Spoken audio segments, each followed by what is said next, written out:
నమస్తే అంకుల్. ఏంటి నమస్తే. నమస్తే ఏం పేరు అంకుల్? శ్రీనివాస్ రెడ్డి. శ్రీనివాస్ రెడ్డి గారు ఏం చేస్తుంటారు? ఏం లే ఇంట్లో ఉంటాను. ఏ ఏరియా అండి ఉండేది?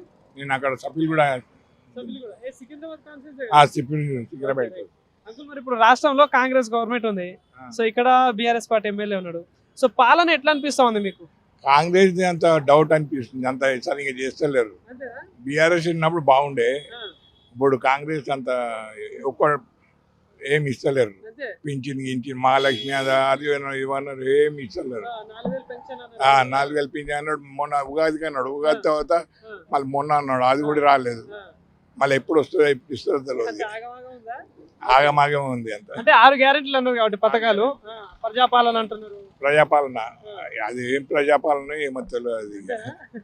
అంటే కేసీఆర్ గవర్నమెంట్ ఉన్నప్పుడు ఎట్లుంటది? బాగుండేది.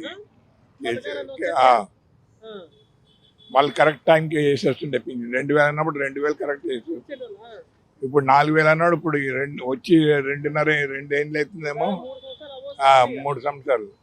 ఇంకా ఇంతవరకు ఏం లేదు. అదే 2000 కేసీఆర్దే వస్తుంది, 2016.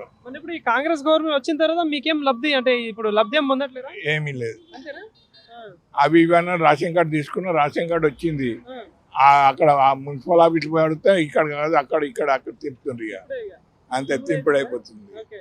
కానీ ఇప్పుడు సన్న బియ్యం అంటున్నారు కాంగ్రెస్ ప్రభుత్వం వచ్చిన తర్వాత. రేషన్ కార్డు బియ్యం సన్న బియ్యం అంటారు, కానీ మొత్తం నూకలు ఉంటున్నాయి. సన్నే వస్తున్నాయి, కానీ లోపల కొంచెం బియ్యంలో నూకలు వస్తున్నాయి. సో మరి ఇప్పుడు ఇంకా చాలా పథకాలు ఉన్నాయి. ఏది గ్యాస్ అని 500కి ఫ్రీ కరెంట్ అంటున్నారు. ఏంది వీటి సంగతి? అదేమో మేమే తీసుకోలేదు, మేము తీసుకోలేదు. ఆ రేషన్ అంతకుముందు రేషన్ కార్డు ఉన్న వాళ్ళు అప్లై చేసుకుని వచ్చినాయి వాళ్ళకు. మాకు మొన్న వచ్చింది రేషన్ కార్డు. మహిళలకి 2500 అన్నారు. అది మొత్తంలో ఇంకా అది మా ఇంట్లో మా మిస్సెస్ ఉంది, అప్లై చేస్తామంటే అవి కావాలి ఇవి కావాలి అంటున్నారు. బ్యాంక్ అడిగిన, బ్యాంక్ అడిగితే ఇక్కడ కాదు, ఎంఆర్ఓ ఆఫీసులు కంటే ఈసే వాళ్ళు అడుగున్నారు.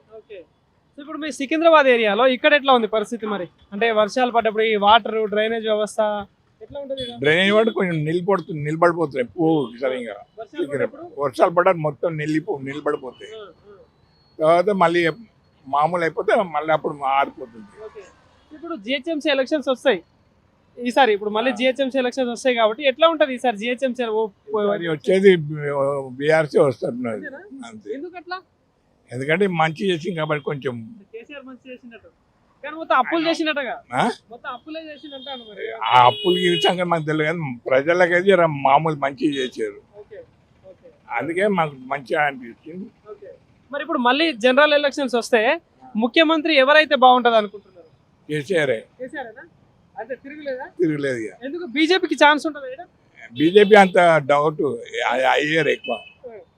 వస్తే ఒక 2-3 జాగాలు వస్తున్నాయి, కానీ ఇక్కడ బీఆర్ఎస్ వస్తున్నాయి. మరి ఇప్పుడు కవిత కొత్త పార్టీ పెట్టింది కాక, ఎట్లుంటది కవిత పార్టీ పరిస్థితి? కవిత అంటే ఇప్పుడు ఏది, ఇప్పుడు కేసీఆర్ బిడ్డ. ఆమె ఇప్పుడు కొట్లాడిపోయిందో మళ్ళీ ఏమైందో తెలియదు. ఆమె కొత్త పార్టీ పెట్టింది. టీఆర్ఎస్ ని పెట్టొద్దు, టీఆర్ఎస్ ముందు ఇక్కడ ఉండే. టీఆర్ఎస్ అని మనం కేసీఆర్ పెట్టుకుండే, మళ్ళీ తర్వాత బీఆర్ఎస్ ఎప్పుడైతే మార్చిండో అప్పుడు మొత్తం పోయింది.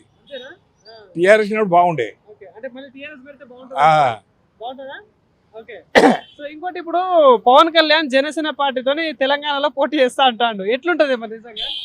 ఇక తెలంగాణ ఆయన పోటీ చేస్తే ఇక అందరూ ఆయన తరఫే, ఇక అంతే.